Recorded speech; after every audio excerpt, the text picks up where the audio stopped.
Alright, good morning, guys.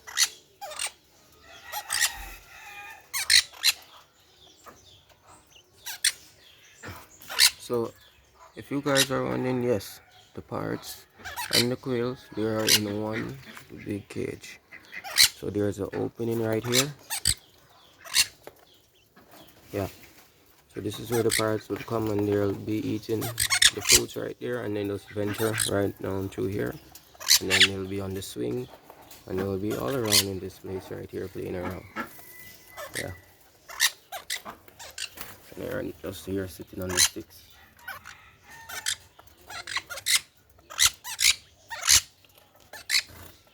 And no, that is not a quail egg right there, alright? It's more bigger than that.